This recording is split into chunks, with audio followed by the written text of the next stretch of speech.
What's up, everyone? It's Anna, also known as that Star Wars girl, and today I am going to be talking about the new news that Disney released, which is that they now want Kevin Feige, the head of Marvel, to make his transition over and start working on Star Wars films. Now, when I first heard this news, and of course, every single person under the moon decided to send me this article, like, what the heck, Anna, what do you think about this? And I was like, geez, holy crap.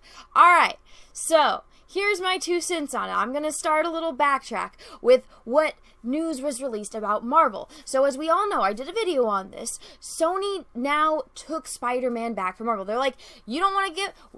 Disney's like, we want more money for Spider-Man. Sony's like, no bitch. We are taking Spider-Man with us. Deuces. You guys. Bye. And Disney's just like, what? Like, what are we going to do now? Then all that news was coming out about how they don't know what's going to happen with Captain Marvel, Brie Larson, because of all that backlash that she faced, and that they were planning on using Spider-Man and that character, the way that Tom Holland and his, charismatic personality was going to vibe off Brie Larson, and he was going to help the audience, so that way she is a more relatable character because of the having Spider-Man, us audience, we're watching a character that we love, that we trust, and we're going to watch him make, Brie Larson more humanized. But now they don't have Spider-Man to do that, so all this news was going out about how Disney is losing faith in, Brie Larson as Captain Marvel, or they're worried that fans aren't going to like her. I didn't make a video on this because I was dying of the plague, and also I had a bad feeling about it. I don't know if that's true. That honestly seemed like something that started getting floated around, that it just didn't sound like some information that Disney would release. So, and I know that sometimes companies like this, they tend to release information just to see the way people react to it, and I think that was very telling, based on that's something that I would believe. I don't know too much about that because it didn't seem like genuine news, or it didn't seem like a genuine story to me. So coming back to with Kevin Feige, okay, so now, Kevin Feige, the way that he had 10 years worth of, movies come out that were very successful. You can look at all the movies and all the movies that Marvel's made, the success behind each one of them, and how much money they have made. Kevin Feige was very smart at the way he planned out every single aspect of Marvel. Then he got to Captain Marvel and lost his freaking mind. But Kevin Feige was a comic book fan. And there's all this comic book lore. There's years and years and years and years worth of it. And he took the essence of these characters, even though he changed it from what the comics were. He didn't follow the storyline exactly, because, there's so much to go off of, that he picked the things and he used them to where you still get the essence of the characters and of the story and of the universe, and took his spin on it and did it. And it was successful for a very long time. Heck, even though Endgame, there is controversy around Endgame. I myself did not like it. I was not happy with Endgame. There was things in it that were redeeming, but overall, I didn't like Endgame. It was not my favorite out of the Marvel movies, and, even though there are some Marvel movies that aren't exactly the best, the way that they did storytelling throughout all of these different movies, and coming up to that final point of Endgame, I think, nothing in the world is going to be perfect. We are all human. I understand that.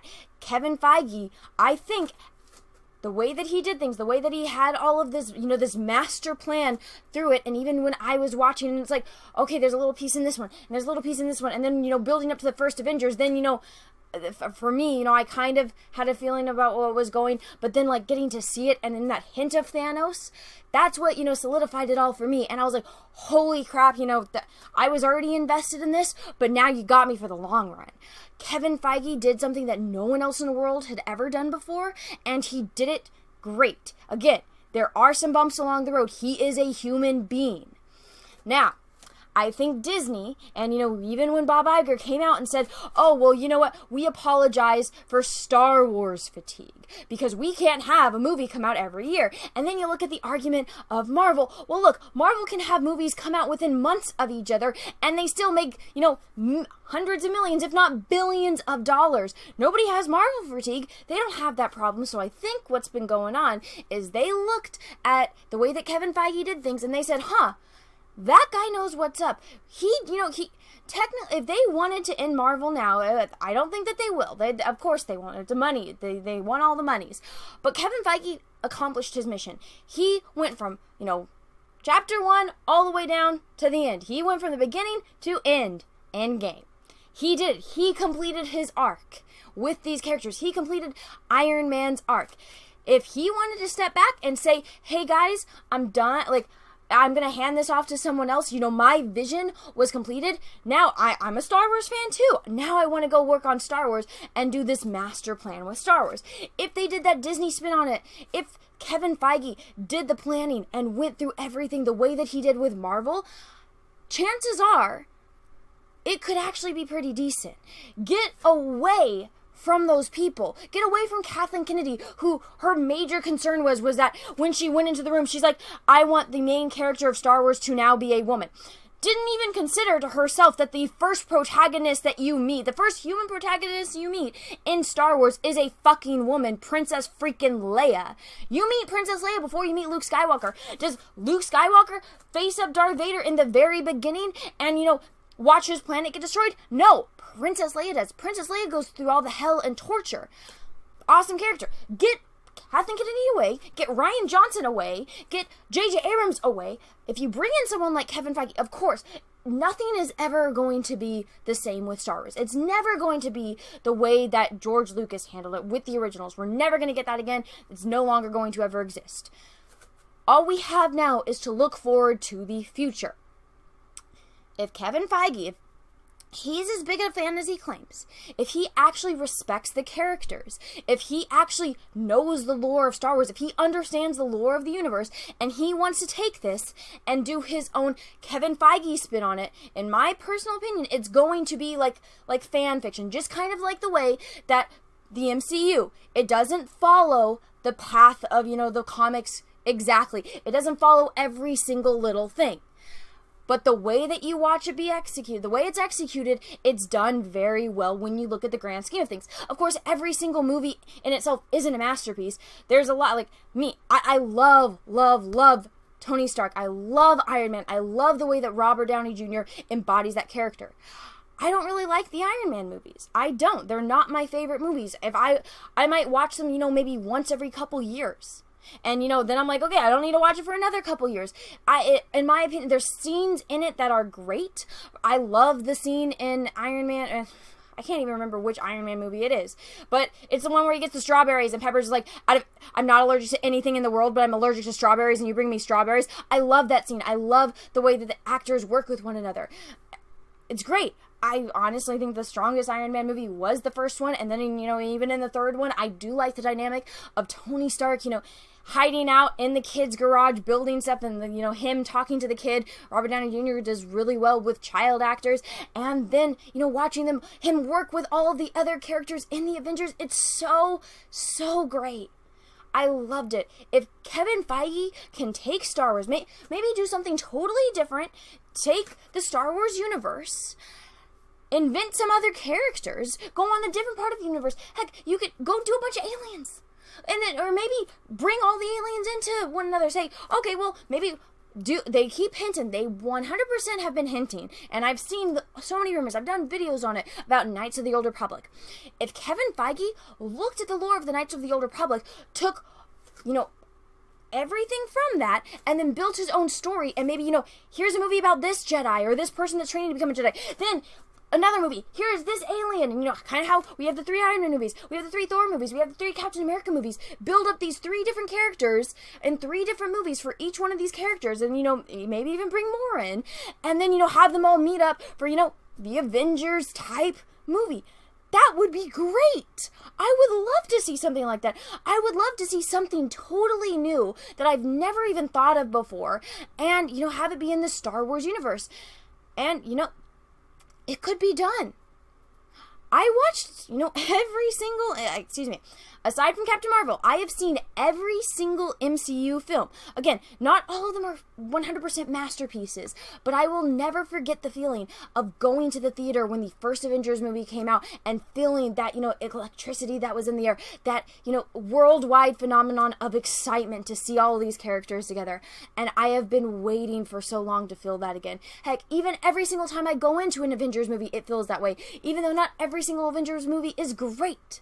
But it's that feeling you get, and I want that feeling. I miss it. Again, we're never going to get the original Star Wars again. We're never going to get that type of phenomenon. But if we have someone that has a vision, that as long as he doesn't go woke, as long as he doesn't lose his freaking mind like he did with the Captain Marvel. And again, I don't know if he's just doing this if the Captain Marvel thing was because his, maybe they're like, well, we gave you all these other movies. You've been doing this for what, 9 years now, Kevin Feige? Well, guess what? Now you need to do this. And he just did it because he had to, because, they said, we need this movie, just do it. And so he had to do it. And because it came out right before Endgame, it made $1 billion because everyone is expecting it to lead into Endgame. Because at the end of the other, movie, who's Samuel L. Jackson calling?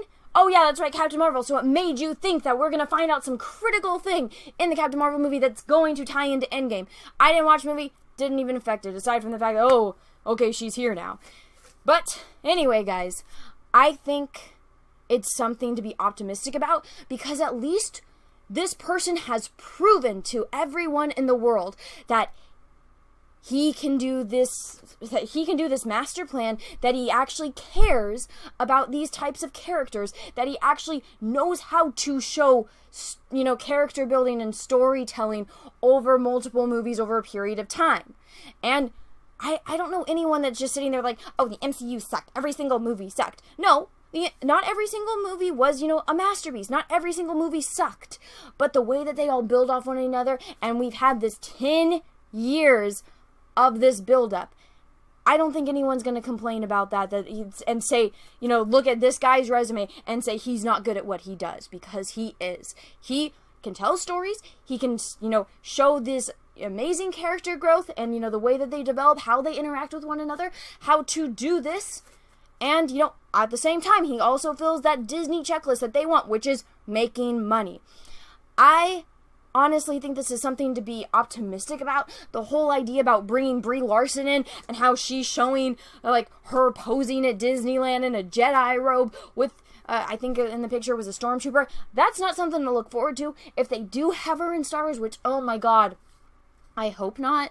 Have her die really fast, or have her she'll be the Jar Jar of, the Star Wars. If she's in it, that will be the ongoing joke. The memes will be absolutely epic. As long as she's not the main character and we don't follow her around every single second, it has the potential of something. But I just wanted to let everyone know my thoughts on it and how I'm actually optimistic. If Kevin Feige is in, bring him in, get rid of Kathleen Kennedy, have her retire, because we all know she's fucking old enough to retire. And if she just says, yo, everyone, it has nothing to do with the haters, I'm just old, I want to go on vacation, nobody's going to blame her. It's like, yeah, you should have been out 10 years ago. Go, nobody's going to miss you. Heck, we'll probably all have a party when you leave. Just go retire. Rian Johnson, get him the fuck away from Star Wars. Same with JJ. And bring someone like Kevin Feige in. Well, everyone, let me know what you think in the comments below. That's all I have to say on this right now. And until next time, everyone, have a great rest of your day. And may the Force be with you, because we are really, really, really going to need it. Bye, everyone. What's up, everyone? It's Anna, also known as That Star Wars Girl, and I have an Etsy store, so if you've ever wanted to own a print of my artwork, this is the place to go. As you can see, I have a lot of recognizable characters, from horror films to heroes to Star Wars characters. Some of the notable characters I have on here are Darth Vader, which I did a couple live streams painting, so you can own a print of this painting. I also have Luke Skywalker, the Binary Sunset version, one of my favorite favorite scenes in the original New Hope movie. I have Darth Maul, which Ray Parks himself actually complimented me on Instagram. And then last but certainly not least, Ahsoka Tano. So if you want to own any of these prints, go right on over to my Etsy store. Again, that's The Art of Anna, That Star Wars Girl, or TSWG for short. Thank you, everyone, and have a great rest of your day. What's up, everyone? I have a P.O. box, so if you want to send me some mail, go ahead and send it to Anna, That Star Wars Girl, or TSWG for short, at P.O. Box number 28171, Santa Ana, California, 927998171. Have a great day, everyone. Thank you so much.